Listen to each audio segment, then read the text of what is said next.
Last video में आपने P type और एन टाइप सेमीकंडक्टर के बीच का डिफरेंस देखा था और वहाँ यह भी देखा था कि पी टाइप को रिप्रेजेंट करने के लिए एक negative core along with hole और एन टाइप को दिखाने के लिए एक positive core along with electron दिखाया जाता है ताकि जो न्यूट्रल नेचर है वो मेंटेन रहे।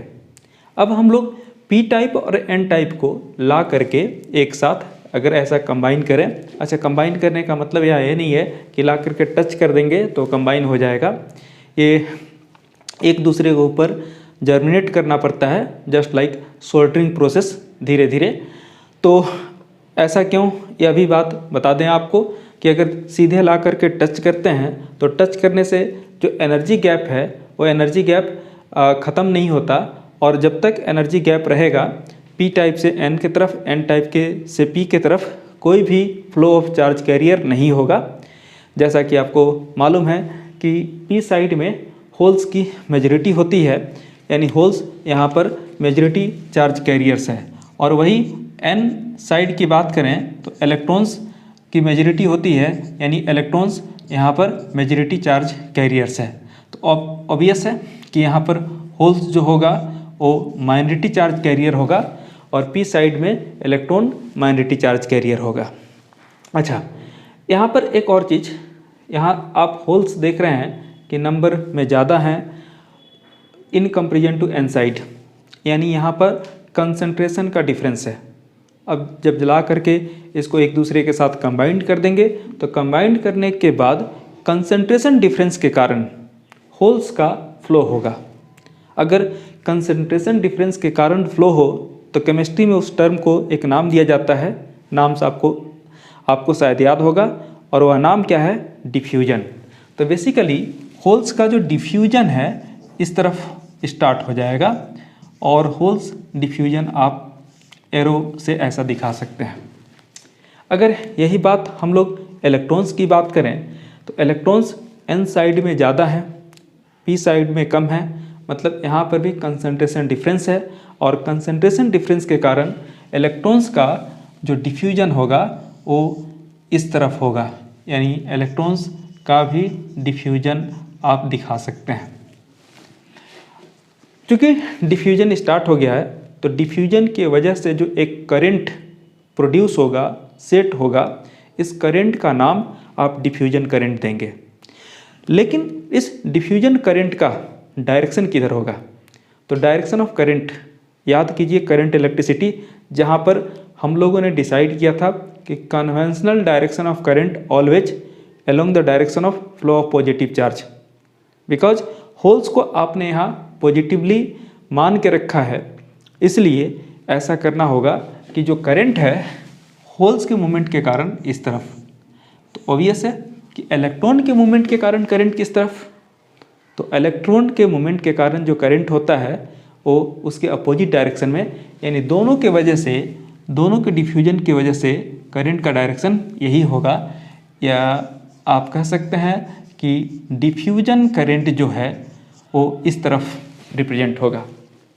ओके, तो पहला टर्म यहाँ पर आ गया डिफ्यूजन करंट। ये basically diffusion of electrons of n side and holes of p side, मतलब मेजॉरिटी चार्ज कैरियर्स के कारण होता है। ओके, अब चलिए डिफ्यूजन हो जाने दीजिए।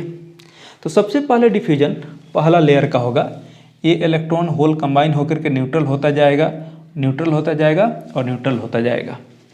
इस तरह से आपने देखा कि एक positive space charge n side में और एक negative space charge core p side में फ्री हो गया। अब जैसे ही ये फ्री होगा तो फ्री होने के बाद ये पॉजिटिव से लेकर के नेगेटिव के तरफ, ठीक है, एक इलेक्ट्रिक फील्ड का डायरेक्शन आपको मालूम है, इलेक्ट्रिक फील्ड इस्टेब्लिश हो जाएगा।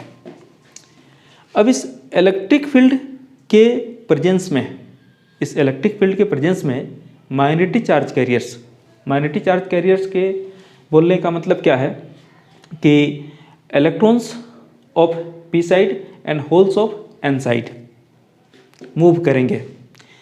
इलेक्ट्रिक फील्ड के प्रेजेंस में जो मूवमेंट होता है वह भी बात हम फिर वापस वहीं से लाएंगे, करंट इलेक्ट्रिसिटी, उस मूवमेंट का एक स्पेशल नाम होता था, नाम शायद आपको याद आ रहा होगा, yes, drift current, drift velocity.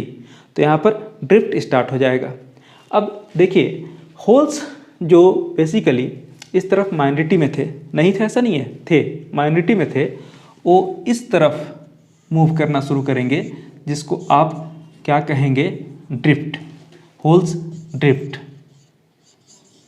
और साथ ही साथ इलेक्ट्रॉन्स जो है वह भी यहाँ पर कम संख्या में है लेकिन है ज़रूर, वह भी ड्रिफ्ट करना शुरू करेगा इसके प्रेजेंस में। तो वैसे केस में आप इलेक्ट्रॉन के ड्रिफ्ट का डायरेक्शन ऐसा दे सकते हैं। और अब ड्रिफ्ट मोशन भी एक मोशन है, इसके वजह से करंट इस्टेब्लिश हो जाएगा जिसका नाम हम लोग ड्रिफ्ट करंट कहते हैं। अब ड्रिफ्ट करंट के डायरेक्शन की बात करें वो किस तरफ होगा, तो बेसिकली होल्स के मोशन, होल्स तो पॉजिटिव है, उसके मोशन के डायरेक्शन में करंट लेंगे तो उसके हिसाब से इसका डायरेक्शन कुछ ऐसा होगा। इलेक्ट्रॉन्स फिर से ड्रिफ्ट कर रहा है लेकिन उस ड्रिफ्ट के वजह से जो करंट लेंगे वो आपको इलेक्ट्रॉन के मोशन के अपोजिट होगा, यानी यहाँ दो करंट। अब पहले ड्रिफ्ट करंट तो नहीं था, इनिशियली ड्रिफ्ट करंट 0 था, इनिशियली ड्रिफ्ट करंट था ही नहीं। जैसे डिफ्यूजन हुआ, एक लेयर खाली हुआ, इलेक्ट्रिक फील्ड इस्टेब्लिश हुआ, इलेक्ट्रिक फील्ड इस्टेब्लिश होने के बाद से होना क्या शुरू हुआ, ड्रिफ्ट शुरू हुआ। अच्छा, तब तक डिफ्यूजन ज़्यादा प्रोमिनेंट होगा क्योंकि कंसंट्रेशन डिफरेंस ज़्यादा है, तो उस हालात में अगर एक आध लेयर और है ना खाली हो जाए, वहाँ पर इलेक्ट्रॉन एंड होल्स कंबाइन होकर के न्यूट्रल हो जाए, तो वैसे केस में यहाँ नेगेटिव बढ़ जाएगा, यहाँ पॉजिटिव बढ़ जाएगा और इस तरह से इलेक्ट्रिक फील्ड और स्ट्रॉन्गर हो जाएगा। इलेक्ट्रिक फील्ड जितना ज़्यादा स्ट्रॉन्गर होगा, ड्रिफ्ट करंट उतना ही ज़्यादा होगा। तो इनिशियली ड्रिफ्ट करंट नहीं था लेकिन जैसे जैसे डिफ्यूजन प्रोसीड करता गया, ड्रिफ्ट करंट भी इंक्रीज करता गया। कहीं ना कहीं वह इक्विलिब्रियम स्टेज आएगा, वह इक्विलिब्रियम स्टेज अटेन होगा जिस इक्विलिब्रियम स्टेज पे ड्रिफ्ट और डिफ्यूजन करंट दोनों इक्वल हो जाएंगे।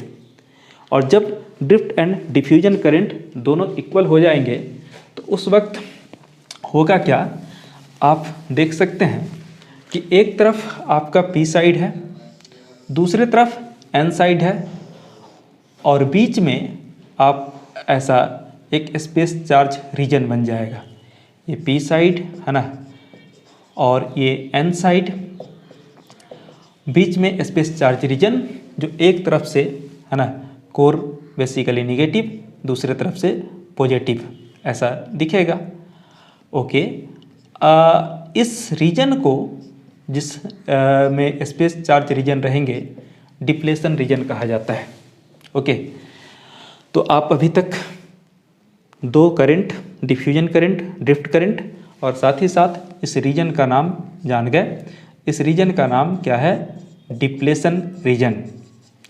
Depletion region, the space charge region on the other side of the junction is called depletion region. ये बहुत कम थिकनेस का होता है, लगभग 1/10 माइक्रोमीटर के आसपास। अच्छा, एक और चीज़, एक तरफ से पॉजिटिव दूसरे तरफ से नेगेटिव, तो जंक्शन के पास ऐसा है ना कि इस तरफ से एक इमेजिनरी नेगेटिव और इस तरफ से एक इमेजिनरी पॉजिटिव पोल बन जाएगा। इमेजिनरी को आप फिक्शन कह सकते हैं, तो इसको फिक्टियस नाम दे दीजिए और सेल का सिंबल है इसलिए फिक्टियस सेल बन जाएगा। यह फिक्टियस सेल एक पोटेंशियल बैरियर बना देगा, पोटेंशियल का डिफरेंस क्रिएट कर देगा। अब अगर पी साइड से मेजॉरिटी कैरियर को डिफ्यूज होना है, मूव होना है, तो सबसे पहले इस बैरियर को तोड़ना पड़ेगा। या एन साइड से मेजॉरिटी कैरियर इलेक्ट्रॉन को मूव करना है, तब भी इस बैरियर को डिमोलाइज होना पड़ेगा और इसलिए इसका नाम पोटेंशियल बैरियर, जैसा कि आप डेफिनेशन में देख सकते हैं। अब अगर हम इसको सिंबॉलिकली दिखाना चाहें तो सिंबॉलिकल रिप्रेजेंटेशन के लिए क्या है कि पी साइड को ट्रायंगल का बेस से और एन साइड को वर्टेक्स से, लेकिन यहाँ पर एक आप एरो भी दे देंगे, तो ये बेसिकली सिंबल हो जाएगा symbol of PN junction diode, जो कि आगे चल करके हम लोग रिप्रेजेंट करेंगे। बार बार हम इस तरह से डायग्राम ड्रॉ करके नहीं दिखा सकते, इस तरह से दिखा भी सकते हैं, लेकिन जहाँ तक सर्किट डायग्राम की बात है वहाँ सिंबॉलिक रिप्रेजेंटेशन क्लास 10th में भी आपने सीखा था, यूज करना पड़ता है। तो अगर आपको कहीं यह सिंबल दिख जाए मतलब समझ लीजिए कि वो पीएन जंक्शन डायोड है।